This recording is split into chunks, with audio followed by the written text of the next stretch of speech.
Bueno, voy a arrancar por la orden que tiene que ver con el tema de los delincuentes venezolanos, y es que ya se denomina a la banda del Tren de Aragua como grupo terrorista en Estados Unidos. Y eso implica muchísimas acciones, incluso invocar, y leo, la ley de enemigos extranjeros para poder designar a esta organización como grupo terrorista.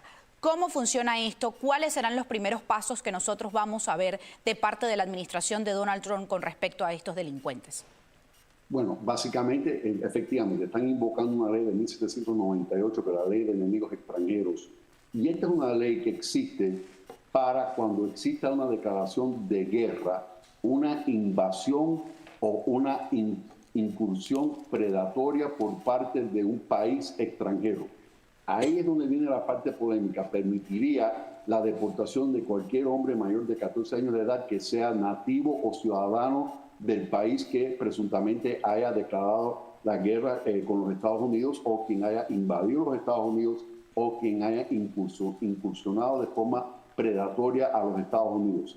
El detalle es que el Tren de Aragua es un grupo internacional delictivo, igual que la MS-13 que se señaló en la orden ejecutiva, pero no precisamente tiene que ver con las acciones de un gobierno extranjero. Entonces, desde ese punto de vista, es cuestionable el uso de esta ley del siglo XVIII para tratar de expulsar los miembros de estas organizaciones delictivas. Van a intentarlo, posiblemente esto sea retado a nivel de Corte Federal, pero están invocando esta ley para tratar de agilizar el proceso de la deportación de estas personas que pertenecen a estas organizaciones. Usted habla específicamente de la detención de hombres mayores de 14 años que pudieran ser detenidos. Pero ¿cómo sería este proceso? Es decir, como venezolano, si yo en efecto no pertenezco al Tren de Aragua y soy detenido, ¿cómo poder hacer frente a esta situación, a defenderme ante esta detención?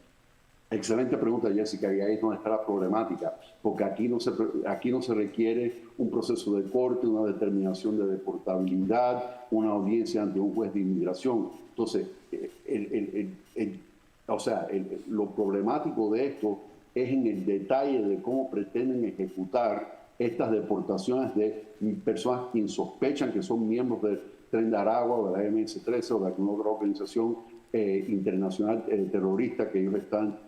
Es decir, no tiene que haber una investigación, algo que reafirme por qué están buscando a esa persona, porque entiendo que muchos de esos cabecillas los tienen ubicados acá en territorio estadounidense.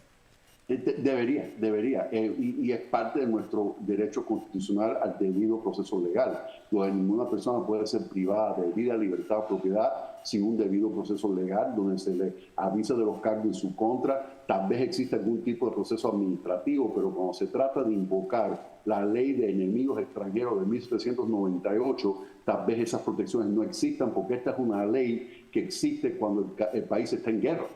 Entonces, si no estamos en guerra y quieren invocar esta ley que se aprobó para tiempos de guerra, es la parte problemática desde el punto de vista de cómo pretenden ejecutar estas deportaciones y respetar a la vez los derechos constitucionales de las personas que puedan ser acusadas de ser miembros de estas organizaciones.